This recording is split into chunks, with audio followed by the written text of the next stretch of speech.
Maligayang pagbisita at pagbabalik po sa ating munting channel. Narito na po, ang karugtong ng ating istorya. Ang pagkatuto ni Mia ng ilusyon. Habang patuloy ang espiritu ni Mia sa kanyang paglalakbay sa pugad ng mga espiritu, napansin niyang may kakaibang kapangyarihan sa paligid. Sa bawat hakbang, nakikita niya ang mga alaala ng nakaraan at ang mga nilalang ng dilim na tila sinusubukang guluhin ang kanyang isipan. Gayunpaman, sa kabila ng mga pagsubok, mas lumalakas ang kanyang loob, at unti-unti niyang natutuklasan ang iba't ibang anyo ng kanyang kapangyarihan. Ang Kuweba ng Salamin. Sa kalagitnaan ng kanyang paglalakbay, natagpuan ni Mia ang isang lugar na tinatawag na Kuweba ng Salamin. Isang lugar na pinaniniwala ang taguan ng sinaunang karunungan tungkol sa ilusyon. Ang lugar na ito ay puno ng mga aninong gumagalaw sa mga pader na tila nabubuhay. Dito niya nakilala si Amihan, isang espiritu ng liwanag na tagapag-alaga ng kaalaman sa paggawa ng ilusyon. Lumapit si Amihan kay Mia. Ang kanyang anyo ay tulad ng isang kristal na nagbabago ng kulay sa bawat galaw. Mia, wika niya, ang liwanag na taglay mo ay may kakayahang lumikha ng anyo, mga anino ng pag-asa at takot. Ngunit tandaan, ang ilusyon ay isang kasanayang nangangailangan ng tapang at konsentrasyon. Gusto mo bang matutunan ito? Kung ito'y makatutulong upang maabot ko ang aking layunin at tulungan ang mga nangangailangan, handa akong mag-aral, sagot ni Mia. Ang pagsasanay sa ilusyon. Sinimulan ni Amihan ang pagtuturo kay Mia. Unang itinuro sa kanya ang mga batayang prinsipyo ng ilusyon. Una, pag-unawa sa isip ng kalaban. Upang makagawa ng ilusyon, kailangan mong maunawaan ang kanilang pinakamalalim na takot o pag-asa, sabi ni Amihan. Tinuruan si Mia kung paano maramdaman ang emosyon ng iba, maging sila'y tao o nilalang ng dilim. Ikalawa, paglikha ng anyo. Sa una, nagawa lamang ni Mia ang simpleng mga anyo, tulad ng maliliit na ilaw o anino. Ngunit habang lumilipas ang mga araw, natutunan niyang lumikha ng mas detalyadong imahe, isang mandirigma, isang matibay na pader, o isang mahiwagang nilalang. Ikatlo, pagbalat kayo. Sa kanyang pagsasanay, natutunan din ni Mia ang pagtatago ng kanyang presensya sa pamamagitan ng ilusyon.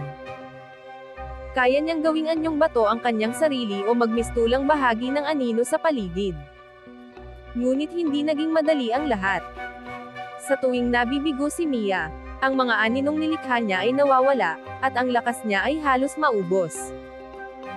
Ngunit sa bawat pagkabigo, natutunan niyang magpursige at palakasin ang kanyang konsentrasyon. Ang natutunan sa pugad ng mga espiritu. Matapos ang maraming linggong pagsasanay, natutunan ni Mia ang tatlong pangunahing anyo ng ilusyon. Una, anyo ng takot. Ginagamit ito upang guluhin ang mga nilalang ng dilim. Halimbawa, nilikha niya ang imahe ng apoy na kinatatakutan ng mga aswang, na nagdudulot ng pagkasindik sa mga ito. Ikalawa, anyo ng pag-asa. Ginamit niya ang ilusyon upang bigyan ng lakas ang mga tao. Sa harap ng isang pangkat ng mga nawalan ng pag-asa, nagpakita siya ng imahe ng kanilang mga mahal sa buhay, na nagbigay sa kanila ng lakas upang lumaban. Ikatlo, pagbalat kayo. Ginamit niya ang ilusyon upang gawing mas malakas ang kanyang presensya o itago ang kanyang sarili mula sa mga kalaban. Habang nasa pugad ng mga espiritu, nagtagpo rin si Mia ng iba pang mga espiritong naghahanap ng kapayapaan. Tinulungan niya ang mga ito sa pamamagitan ng kanyang mga bagong natutunan. Ang paghahanda para sa hinaharap. Matapos ang kanyang pagsasanay, alam ni Mia na kailangan niyang bumalik sa mundo ng mga tao.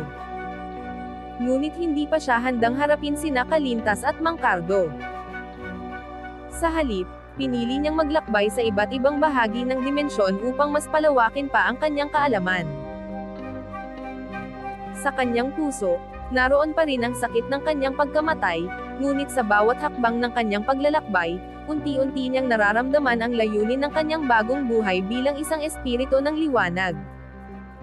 Hindi pa dito nagtatapos ang laban, sabi ni Mia sa sarili. Ang dilim ay hindi lamang tungkol kina Kalintas o Mang Cardo. Ito'y nasa puso ng bawat nilalang. At gagawin ko ang lahat upang maipakita ang liwanag sa lahat ng sulok ng mundo.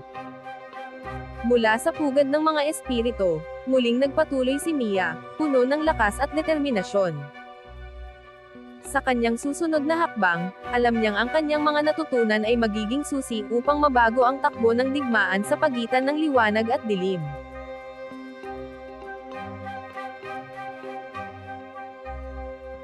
Hanggang dito na lang po muna.